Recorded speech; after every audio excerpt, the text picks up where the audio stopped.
নমস্কাৰ সকলোকে স্বাগতম জনাইছো আসাম কেৰিয়াৰ পইণ্ট ইউটিউব চেনেলৰ অন্য এটা নতুন ভিডিঅ' লৈ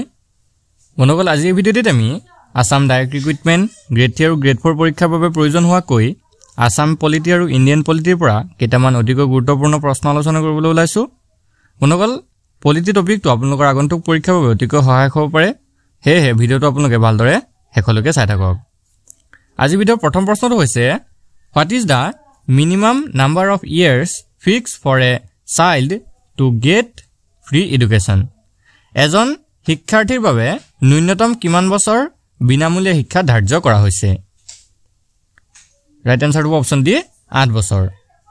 6 পৰা 14 বছৰৰ ভিতৰত সকলো শিশুক বিনামূলীয়া আৰু বাধ্যতামূলক প্ৰাথমিক শিক্ষা প্ৰদান কৰাৰ সুবিধা ভাৰতত প্ৰদান কৰা হৈছে নেক্সট কোৱেশ্চনটো হৈছে Why is India called a republic? ভাৰতক কিয় গণতন্ত্ৰ বোলা হয় খুব ইম্পৰ্টেন্ট প্ৰশ্ন হয় তো ইয়াৰ কাৰেক্ট আনসাৰটো option A The head of the state is elected by the people. ভাৰতক গণতন্ত্ৰ বোলাৰ কাৰণটো হৈছে যে ৰাষ্ট্ৰৰ মুৰব্বীজন জনসাধাৰণৰ দ্বাৰা নিৰ্বাচিত হয় অৰ্থাৎ যিয়ে ভাৰতবৰ্ষৰ শাসন কৰে অৰ্থাৎ আমাৰ ৰাষ্ট্ৰসমূহ শাসন কৰে তেও যিজন মুৰব্বী আছে শাসনৰ মুৰব্বী তেও কোনে নিৰ্বাচিত কৰে ভাৰতৰ যিসকল জনসাধাৰণ আছে অৰ্থাৎ আমি নিৰ্বাচন কৰি পঠিয়াব লাগে আৰু হেহে ভাৰতক গণতন্ত্ৰ বোলা হয় গণতন্ত্ৰ অৰ্থটো হৈছে জনসাধাৰণে কৰা শাসন নেক্সট কোৱেশ্চনটো হৈছে how many schedule are there in the constitution of India at present তো বৰ্তমান ভাৰতত সংবিধানত কেইটা অনুসূচী আছে তো ভাৰতৰ সংবিধানত কেইটা অনুসূচী আছে আমাক সুধিছে ৰাইট আনসাৰটো অপচন ডি 12 বৰ্তমান ভাৰতত 12টা অনুসূচী আছে নেক্সট কোৱেশ্চনটো হৈছে which article of the constitution envisages free and compulsory education for children up to the age of 14 years সংবিধানৰ কোনটো অনুচ্ছেদে শিশুৰ 14 বছৰ বয়সলৈকে বিনামূলীয়া আৰু বাধ্যতামূলক শিক্ষা দিয়াৰ কথা উল্লেখ কৰিছে এতিয়া কাৰেক্ট আনসাৰটো অপচন এ আৰ্টিকল 45 অৰ্থাৎ 45 নং অনুচ্ছেদ এই অনুচ্ছেদত কোৱা হৈছে যে সকলো শিশুৱে 14 বছৰ বয়স সম্পূৰ্ণ নোহোৱালৈকে বিনামূলীয়া আৰু বাধ্যতামূলক শিক্ষাৰ ব্যৱস্থা কৰিবলৈ ৰাষ্ট্ৰই চেষ্টা কৰিব নেক্সট কোৱেশ্চনটো হৈছে which of the following determines that the Indian constitution is federal তলৰ কোনটোৰ মতে ভাৰতীয় সংবিধান যুক্তৰাষ্ট্ৰীয় কাৰেক্ট আনসাৰটো option D distribution of powers between the center and states কেন্দ্ৰ আৰু ৰাজ্যৰ মাজত ক্ষমতাৰ বিভাজনৰ মতে ভাৰতীয় সংবিধান যুক্তৰাষ্ট্ৰীয় নেক্সট কোৱেশ্চনটো হৈছে full form of NCPCR is NCPCR ৰ সম্পূৰ্ণ ৰূপটো কি মনগলে কাৰেক্ট আনসাৰটো option A national commission for protection of child right NCPCR ৰ সম্পূৰ্ণ ৰূপটো হৈছে national commission for protection of child rights ইয়াৰ লগতে আপোনালোকে মনত ৰাখিব যে শিশু অধিকাৰ সুৰক্ষা আইন 2007 চনৰ মাৰ্চ মাহত প্ৰতিষ্ঠা কৰা হৈছিল তো শিশু অধিকাৰ আইনটো কেতিয়া প্ৰতিষ্ঠা কৰা হৈছিল মনত ৰাখিব 2007 চনৰ মাৰ্চ মাহত তো এইটো কথা আপোনালোকে মনত ৰাখি থব এটা নেক্সট কোৱেশ্চনটো চাও নেক্সট কোৱেশ্চনটো কি দিছে চাওক in which year was the first compulsory primary education act pass in Assam তো অসমত কোন চনত প্ৰথম বাধ্যতামূলক প্ৰাথমিক শিক্ষা আইন গৃহীত হৈছিল কাৰেক্ট আনসাৰটো অপচন এ 1926 1926 চনতে অসমত প্ৰথম বাধ্যতামূলক প্ৰাথমিক শিক্ষা আইনটো গৃহীত হৈছিল নেক্সট কোৱেশ্চনটো হৈছে what are the three types of service that the constitution of India envisages ভাৰতীয় সংবিধানে কেনে ধৰণৰ সেৱাৰ ইংগিত প্ৰদান কৰিছে কাৰেক্ট আনসাৰটো option C All India Service, Central Service and State Service. ভাৰতীয় সংবিধানে সৰ্বভাৰতীয় সেৱা কেন্দ্ৰীয় আৰু ৰাজ্যিক সেৱা এইকেইটা সেৱাৰ ইংগিত প্ৰদান কৰিছে নেক্সট কোৱেশ্চনটো হৈছে What is the name of the largest democracy in the world? পৃথিৱীৰ বৃহত্তম গণতান্ত্ৰিক দেশখনৰ নাম কি মনগলে কাৰেক্ট আনসাৰটো অপচন ডি ইণ্ডিয়া পৃথিৱীৰ বৃহত্তম গণতান্ত্ৰিক দেশখন হৈছে ভাৰত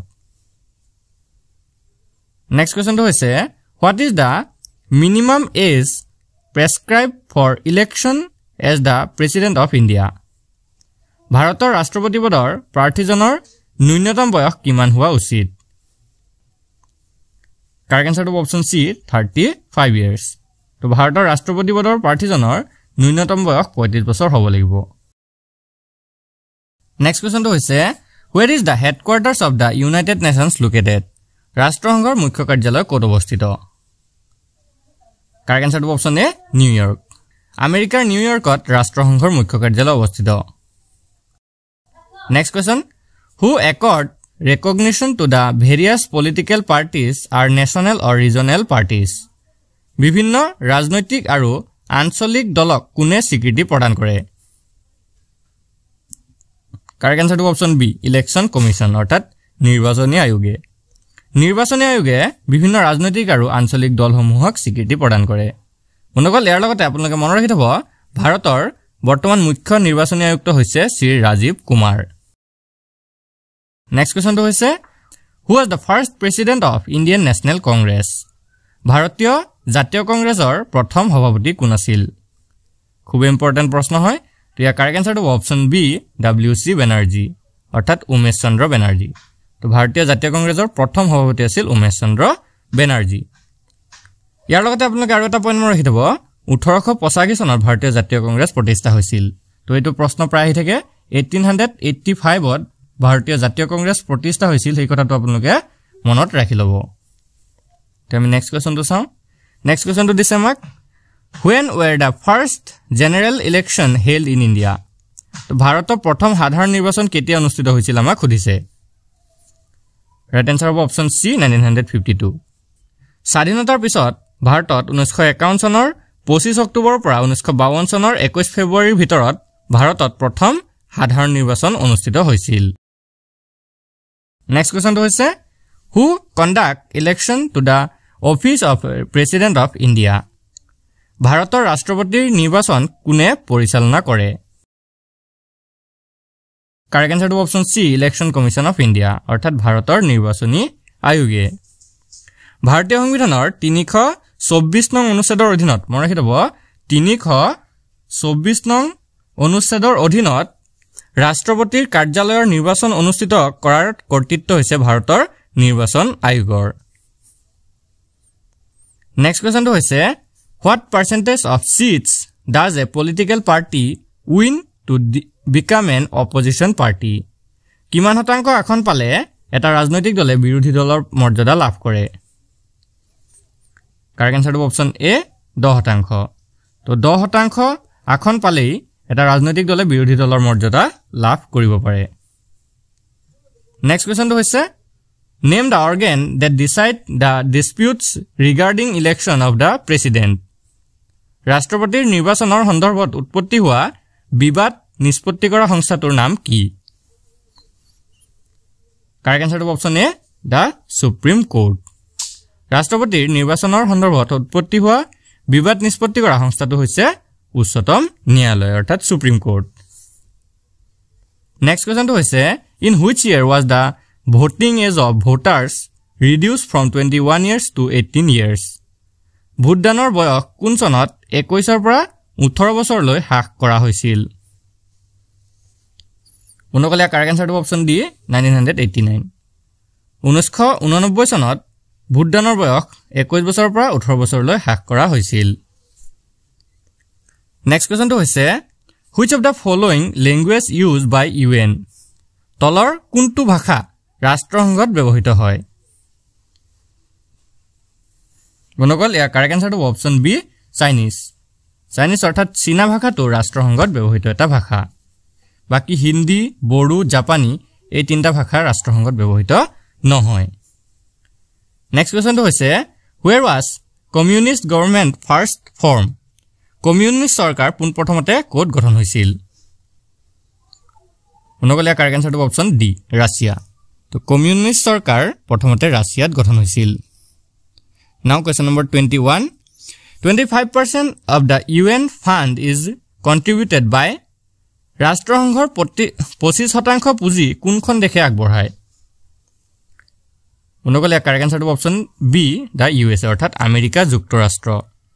ৰাষ্ট্ৰসংঘৰ 25% পুঁজিয়েই আমেৰিকা যুক্তৰাষ্ট্ৰই আগবঢ়ায় নেক্সট কোৱেশ্চনটো হৈছে at present the total strength of the UN Security Council is ৰাষ্ট্ৰসংঘৰ নিৰাপত্তা পৰিষদৰ মুঠ সদস্য সংখ্যা কিমান কাৰেক্ট আনসাৰটো অপচন বি 15 ৰাষ্ট্ৰসংঘৰ নিৰাপত্তা পৰিষদৰ মুঠ সদস্য সংখ্যা হৈছে 15 মনকল ৰাষ্ট্ৰসংঘৰ নিৰাপত্তা পৰিষদত 5খন স্থায়ী সদস্যৰ ৰাষ্ট্ৰ আছে আৰু সেইকেইখন হৈছে চীন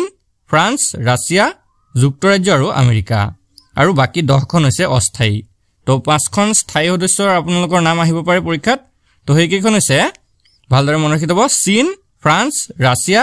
যুক্তৰাজ্য আৰু আমেৰিকা তো এই 5খন হৈছে স্থায়ী সদস্য ৰাষ্ট্ৰ নেক্সট কোৱেশ্চনটো হৈছে in which year was the non-aligned movement's first meeting held গুষ্টি নিৰপেক্ষ আন্দোলনৰ প্ৰথম বৈঠক কেতিয়া অনুষ্ঠিত হৈছিল কাৰেক্ট আনসাৰটো অপচন বি 1961 1961 চনৰ 1 ছেপ্টেম্বৰ তাৰিখে ভালদৰে মনত ৰাখিব 1961 ৰ 1 ছেপ্টেম্বৰ তাৰিখে গুষ্টি নিৰপেক্ষ আন্দোলনৰ প্ৰথম বৈঠকটো অনুষ্ঠিত হৈছিল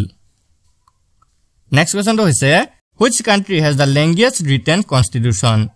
কোনখন দেশৰ আটাইতকৈ দীঘল সংবিধান আছে অৰ্থাৎ লিখিত সংবিধান আছে ৰাইট আনসাৰটো অপচন ডি ইণ্ডিয়া তো ভাৰতৰ এই আটাইতকৈ দীঘল লিখিত সংবিধান আছে